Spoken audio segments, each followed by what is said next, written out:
Hello everyone, welcome back to our channel.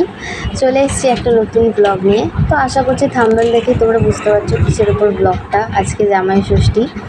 তো এই যে বেরিয়ে গেছি রেস্টুরেন্টে খেতে। মাকে রান্নাবান্না ঘরে করতে বারণ করেছি, তো ওই জন্যেই মাকে বলেছিলাম যে রেস্টুরেন্টে খেতে যাব। আর আমার বড়মশাইও সেরকমভাবে ও ভাত টাত সেভাবে অতটা পছন্দ করে না, ও চাইনিজ খেতেই বেশি পছন্দ করে আর কি।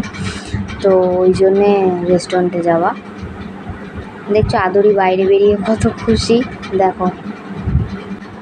তো এখানে আমি আমার বড়মশাইয়ের সাথে ছবি তুলছিলাম। এই যে আমার পাশেই বসে জামাই ষষ্ঠী স্পেশাল জামাই।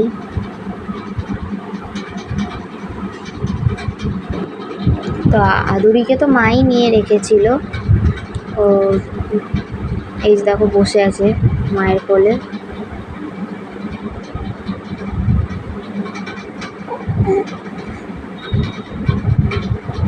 তো এখানে আমি একটু নিজের ফটো তুলছিলাম,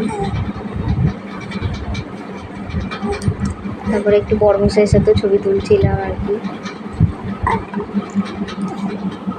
তারপরে বললাম যে মাকে আদুরিকে দাও, আদুরির সাথে ছবি তুলি কটা। এই যে আদুরি অন্যদিকে তাকিয়ে রয়েছে। আসলে অনেকদিন পরে বাইরে বেরিয়ে দেখছে এদিক ওদিকটা ভালো করে, চারিদিকটা ভালো করে দেখছে আদুরি।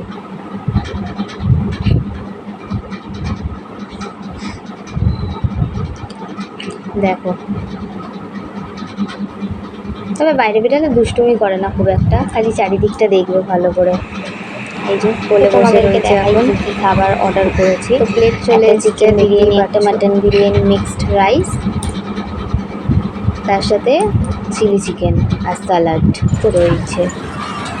বেশি কিছু অর্ডার করিনি, 4টে বেজে গেছে, তখন আর কি অর্ডার করে খাবো, এই জন্য।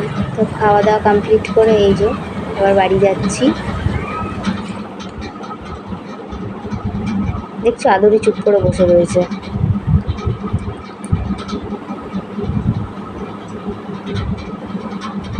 বাড়িতে গিয়েও অনেক কাজ রয়েছে, তো এই জন্য তাড়াতাড়ি করে বাড়ির উদ্দেশ্যে রওনা দেওয়া। আদুরি ঘুমিয়েও পড়েছে। কেকটা কেমন লাগছে তোমরা কমেন্টে জানিও। তো তারপরে কেক কাটা হবে আর কি। তো তার আগে এই যে পরে বাড়িতে এসেছিল লুচি, জামাই ষষ্ঠী স্পেশাল কেক, মিষ্টি, ফল, এগুলো সকালেই আর কি দিয়েছিল, তো এটা পরে দেখাচ্ছি আর কি। তখন যেহেতু ভিডিও ক্লিপটা নেওয়া হয়নি তাই। তো এবারে সেই কেক কাটিংয়ের পর্ব। তো এইগুলো খাওয়া দাওয়ার পরে বললো যে এবারে কেক কাটার পর্ব। তো আমার একটা দাদাভাইকে ডাকা হয়েছিল, একসাথে আর কি কেক কেটেছে। ও ভাবলো একা একা কাটবে, তো ওই দাদাভাইকে ডেকে, এটা হচ্ছে আমার বড়মশাইয়ের বেস্ট ফ্রেন্ড, তো ওই জন্য দাদাভাইকে ডেকে একসঙ্গে কেক কেটেছে।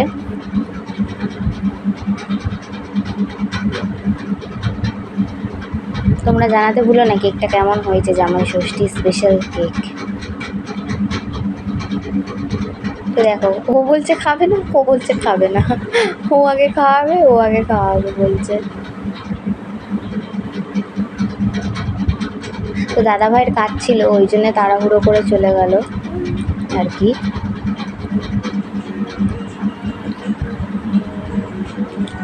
তো তারপরে এই যে সব কিছু পরিষ্কার টরিষ্কার করে বসে, এরপরে নতুন আজকে টিভি আনা হয়েছে, তো বিয়ের ভিডিওটাই আর কি দেখছিলাম আমার। তারপর রাতে রান্নার জন্য বাজার করা হয়েছিল ইলিশ মাছ। এই যে মা ইলিশ মাছ এখন ভাজছে, তারপরে এই ইলিশ মাছের তরকারি দিয়ে রাত্রিবেলা প্লেন আর কি ভাত আর ঝোল খাওয়া হবে।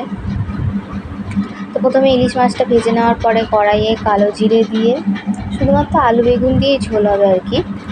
তো তেলটা গরম হয়ে গেছে, তার মধ্যে দিয়ে দিচ্ছি কালো জিরে,